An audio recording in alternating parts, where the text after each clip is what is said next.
myth. Hey, what's up everyone? It's Michael, and today on Freelance Capitalist we're gonna talk about 5 myths that you're told about freelancing that are not particularly true, or true to some extent, or for the most part are far away from reality for many freelancers. And this is not by mean an exclusive list. There's probably more to that, but those are the common ones I keep seeing everywhere, especially on YouTube, from guys that sell courses on how to become freelancer or how to start your own freelance business. Let's kind of give you a little bit realistic view on what really happens here. And as a freelancer of over a decade, I have 12 years of freelancing experience. I've went through all of these, and I'll tell you what you can do to offset the negative thing, the negative part of the reality. Okay. Number one myth is freelancing is freedom. You get to work when you want, you get to work on whatever you want. Basically, the biggest kind of a lie that it's freedom. It is true for very small percentage of freelancers. They do end up specializing, they do end up becoming experts and professionals in their fields, so they get to pick and choose what they work on.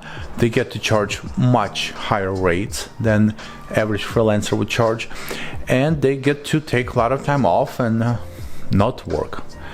Additionally, this freedom, you work when you want and how you want, is a myth, because when you first start out, or even if you're more or less advanced, you still have to work your full-time week, and you can work that full-time week in the morning, you can work it in the evening, at night, but you still have to get work done. There's really not much freedom in still working. You still have to trade your time for money. So to avoid this, what I recommend, what I've done, is specializing and going away from freelancing into consulting, into management, and more on that later. But typically a freelancer will do his own work. He or she will do skilled work, where a consultant will do more of advising and recommendation and consultation, and obviously a manager would manage other people. But that's not freelancing, that's agency. Myth number 2, you get to pick who you work with, you get to pick your projects. It's kind of true, it's kind of not true. When you first start out, you don't really have much to pick from. When you're more of an established freelancer and you have a lot of viral marketing, a lot of people know you in the industry, and you are known for something, you can say a lot of no's. But when you first start out, be prepared to say a lot of yeses to build that little portfolio. Another thing I want you to keep in mind, that you really have no idea how the project will go unless you start working on this. Eventually you'll develop a certain your own objective way of judging the projects, and sometimes you talk to a client and you realize, I don't want to work for this project. But until then, be prepared to work on a lot of garbage projects, and you'll be surprised how many of them are out there.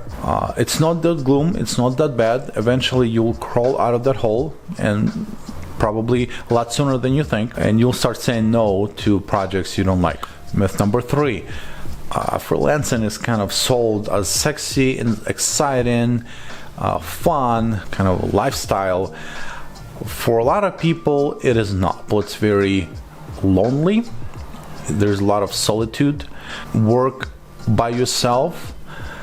You don't get that community. You don't get that coworker chat. You don't get the office. And if you're introverted, you might be, oh yeah, this is great. However, even introverted people do build friendships at work, and they integrate in the culture of the company. Without that, it's fun. It's fun if you have other fun things to do outside of your freelancing, outside of your work. If you don't, if work is centerpiece of your life, you probably should get more hobbies, but you will find yourself isolated from the world, especially working from home, and most freelancers work from home. To avoid that, have hobbies outside of your work. Make friends with other freelancers. Reach out to other freelancers and talk to them, because it can be very lonely at times. Number 4, it's kind of my personal favorite and least favorite. It's freelancing sold as this travel anywhere in the world, work from a laptop, in a coffee shop, on the beach, nomad style, visit Asia, visit Bangladesh, go to these cool places. The gloom reality is, first of all, travel taxes your work time. When you travel, you cannot work because it's very difficult to work in airports. You're probably not gonna work out of your economy class seat, and the jet lag will take a day or two out of your work, productive work. So for the most part, yes, you can travel, but you travel kind of a stationary. You travel to one place and you live there for a while. You get set up, you get organized. You buy a big monitor or you travel with your big monitor, because for many freelancing you cannot just work out of laptop. It's very difficult, especially if you're doing graphic design, if you're doing programming, or you do something that requires a lot of space on your computer. You have all these portable hard drives. Writers could possibly pull it off. Writers do well, or social media managers, but again, it's very challenging to work out of a small screen.